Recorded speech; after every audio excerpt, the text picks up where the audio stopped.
All right, here we go. Let's take a look at the next section here. We're going to continue with what we were doing, looking at categorical data. Last time we were looking at the data in a table, which I've got for you right here already done. What are we going to do now? We're going to put them into graphs. So we got a lot of different choices of what kind of graphs we want to use to display this categorical data. We're going to go through building them in this section right here and then kind of analyzing them, and we should be good to go. Awesome. Let's start with my favorite, generic high school, GHS. So they randomly selected 200 students and asked them, hey, what's your favorite social media platform? They're trying to stay in touch with information they want to pass out and whatnot. This is the results they got. So over here's my frequency table, how many responded for each as their favorite social media platform. And then over here, I went ahead and converted to a relative frequency table for you. You're welcome. Just hooked you up. There it is right there. So what do we want to do? I want to display this as a graph. I know we could describe the distribution from the table, but our thing is to do it from a graph. So let's start this off. So I know you've made bar graphs probably since you were young. Open up a bag of M&Ms, sort the colors, and tell me what % are red. That's awesome. Like, that's fun. Let's make that bar graph. But we're going to do with Snapchat, Instagram, and TikTok. So down here for our bars, oops, let's go ahead and scroll down a little bit more so you can see it. I've got Snap, Insta, TikTok, and Facebook down there at the bottom. Awesome. Then what are we going to put up here? The frequency. So I need to get up to 82. So I chose to count by 20s, 40, 60, 80. So pick whatever interval you want. Just be consistent. Don't change that up. And then we can label that. And let's go ahead and draw it now. Now I actually got to draw it in there. So Snapchat we said was 44. So I kind of like to draw my line for, oh my goodness. Great. That's why. All right. That's, oh.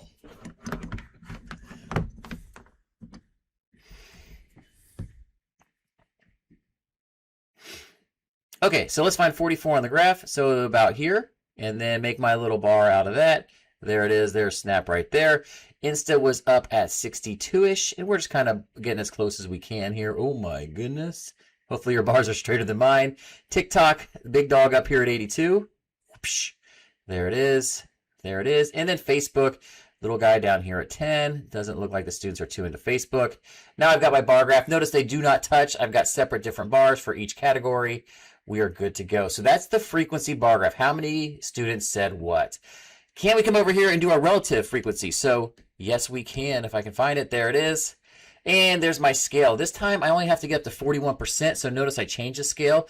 And notice this is big. This is now in percent. So we got to make sure we know what we're talking about. We're talking relative frequency. We should clearly label this as relative frequency or percent versus regular frequency here. So now we're going to do the same thing, but Snap. Oh, Snap. 22%. There he goes right there. Insta, 32% of the respondents said that was their favorite social media. TikTok we know was the winner, 41%. Whoosh, there we go. And then Facebook was 5% of the respondents said that. So all we do is make a relative frequency, what percent said what. That's pretty cool. What's another way we can kind of do that relative frequency? Circle graph or a pie chart. I love these. Now, you're not going to have to really construct these, but if we did, you just got to kind of ballpark it. So think of a circle. Ooh, if I can find the middle of the circle. Middle of the circle. If I did 90 degrees straight up, like 90-degree angle there, that would be 1/4 of the pie or 25%. So if I'm looking for 22%, maybe a little bit less. So this is going to be my Snap, and that's 22% of the data. Awesome. So again, if I did 90%, that'd be 90 degrees. So I want to go a little bit bigger than 90 degrees. So I'm going to say, oh my gosh, I'm going to just put a big old point here in the middle so we have it. This is going to be my Insta slice of pie right here at 32%. And then I've got a 41%. That's big. 41% is probably going to take up most of my circle here. 41%. And that's TikTok. And then the finale there, the leftover group, is Facebook. So it's got to add up to that 100%. So fill that in there. So we're going to usually give you these so you don't have to construct them. So we're about analyzing them. But I do want to make a couple just to get in the flow, make sure we're cool with that. Awesome.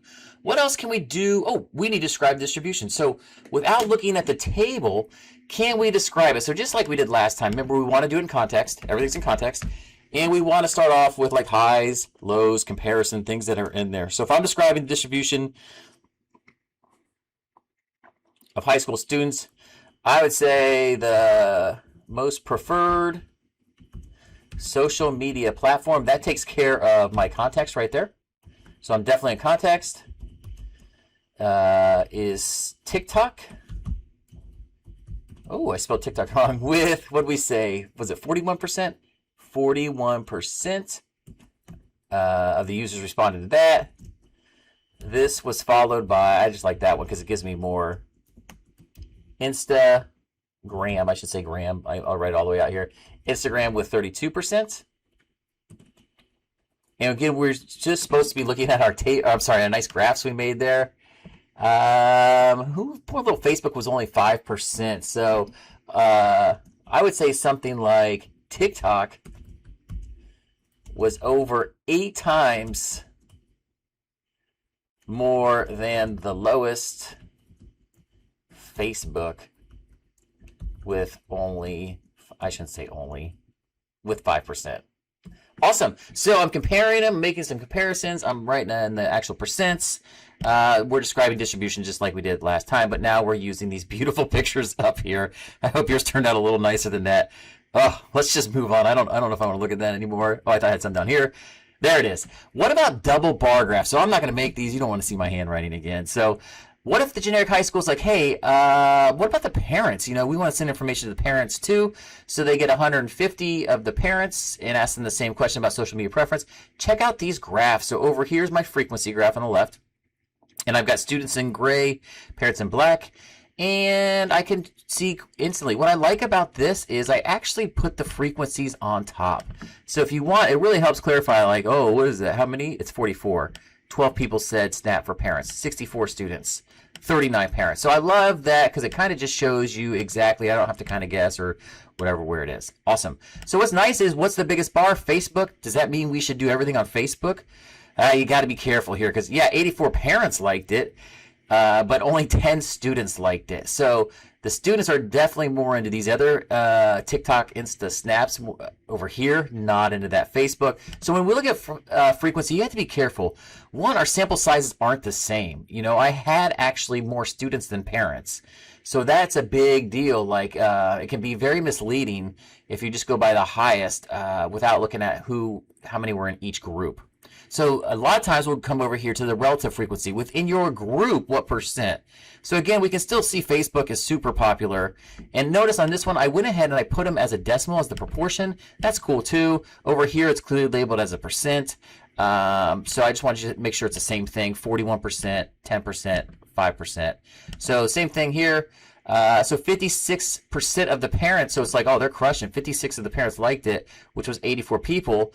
Well, shoot, 41 was the highest for TikTok, but look, that's 82 people right there. So it's almost the same, even though percent is significantly lower, they're about the same. And sometimes it can be higher if you've got a really big sample. So that's why sample size is really important. I don't want you to get any misleading results. So that's a nice way to compare parents and students. Awesome. Let's talk about another way to compare two groups. So a segmented bar graph is good, and this is a good one to build here. So if you haven't done so yet, go ahead and pause this, read this prompt, and then we'll get rolling here. All right, so this is true. I have been kicking a pretty serious handlebar mustache I've been working on for a couple months here. I'll try to throw a picture. Oh, there it is. There's a picture of that. Yeah, that's impressive or unimpressive. I'm not really sure. Either way. And some of the students did call me Mr. Brustache with that. I don't know how I feel about that. But let's get going here. So I want to talk about Gen X facial hair preference versus Gen Z. So I want to, first of all, convert this into relative. Let's make it all relative to their group. So that way I can do easy comparisons with the group. It's hard for me to say 32 versus 18 because I don't know how many people are in the group, blah, blah, blah. So I'll do Gen X if you do Gen Z. How about that? So there was 32. How many were up there? I thought it was 80. Yeah, 32 out of 80, 18 out of 80, 22 out of 80, 8 out of 80. Let me just fire these out here. That's looking at to be. Okay, there we go. So there is the relative frequency. I got 40%, 22.5%, 27.5%, and 10%. Adds up to 100, so I'm feeling pretty good about that. Why don't you go ahead and pause and do Gen Z over there? Awesome. So there's my relative frequency. Hopefully you got the same things there. It adds up to 100, so again, feeling pretty good. Let's go ahead and make this into what's called a segmented bar graph. So basically, a segmented bar graph is a way to show relative frequency, and we're going to use it to compare two different groups here. So for Gen X, 40% of the people said it, so this bar represents 100%. So I have it as the proportion here, or the percent up here, either way you want to think about it. Okay, let's make a key out here for our bar graph. So the first one I'm going to color in red. So I'm going to say, hey, the first group is going to be red, and it's going to stand for the beard. People who said beard. If you don't have colors, you can like shade it lightly and a little bit darker, maybe do some cross sections in there instead. But to get the idea, I want to do 40%. So this whole bar is 100%, and I want to show 40% of that. So here's that 0.4 is that 40%. So this is going to be my beard right here. Something like that. Awesome. Color that bad boy in. Then let's change colors. Let's go green for the next one. Green is going to represent the stash, the people who said stash. And I want to add 22.5% to that 40%. So I'm going to be at about 62.5%. Somewhere up here is going to be for my stash people. Yes, there it is. Then let's switch colors. I'm going to come out here and use blue. Again, if you're running out of like lightly shaded, darkly shaded, try some like cross sections, you know, like patterns. You can do vertical lines, horizontal lines, things like that. If you don't have access to color right now. And this is for the goats out there, the goatees. And again, that's 27.5, or I'm leaving 10% at the end. So if I leave 10% at the end for the last people, that's going to put me at 90%. So this is going to be for my goatees.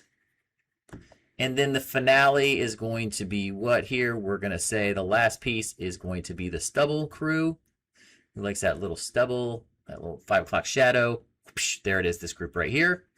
That's for Gen X right there. So a lot of times we'll actually put the percents in here too. So we got the 40% so we can see it, 22.5%, 27.5%. But you see how you can quickly look at it and get an idea of who is the biggest group right there. The red is the biggest, then the blue, then the green, like that. Let's go ahead and compare it to the Gen Z, the younger generation. What do they think? So let's fill that in. About 16.4. Whoosh, it's going to be there. Let's color that bad boy in. And let's go ahead and what's next? We got to go green for the mustachioed. That's 12 point. I don't know why I said it like that. Add those together, we're like about 29-ish. So I'm going to be to about here. Is going to be the mustache. Goatee was blue, and that was 27.3%. And I got to leave 43%. So I should be ending up right about here, I'd say. And that leaves a big stubble group. Oh, I think we got a winner here. So we've got 43%. I can come over a little bit more here. I was a little bit off there. Ooh, that looks nice, though. That is nice. Sorry, I'm trying to do it relatively quickly so we can get on. Woo! There's the stubble. And again, if you want to put the exact percents in there, that's kind of nice. 16.4 to 12.7. 27.3, and then the big dog 43.6. So we can look at this quickly. Hopefully yours looks a little nicer than that, and say, oh yeah, Gen X is digging the beard, while Gen Z is really into stubble. So it changed for the generations. Who's their... All right, let's go back and check the claim. So remember, there was an investigative question for this. We're looking, was there some kind of association between the age groups like Gen X or Gen Z and their facial hair preference? And then Mr. Brust went on to make a claim. He said, hey, I'm pretty sure mustache is the most popular facial hair for both generations. He might be a little biased. Does the data support Mr. Brustash's claim? No, not even close. Bummer. So no, the data does not support the claim. So I like to write that out. The data does not support the claim. We need that. And so let's go in and get some specific examples. So the most popular facial hair type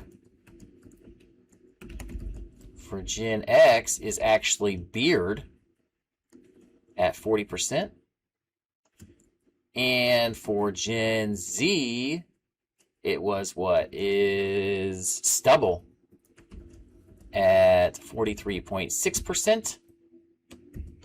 So he didn't win either of those. So, okay, so let's back that up. So really neither group here, neither age group chose mustache as the most popular facial hair type. So they did not do well. I spelled hair wrong. Awesome. And you can go on and on about this. I mean, it looks like mustache isn't the lowest, but it's the third place for Gen X, and it is the actual lowest for Gen Z. So you could mention that too. But the claim's definitely not true. There's no data to support that. So sorry, Mr. Brust.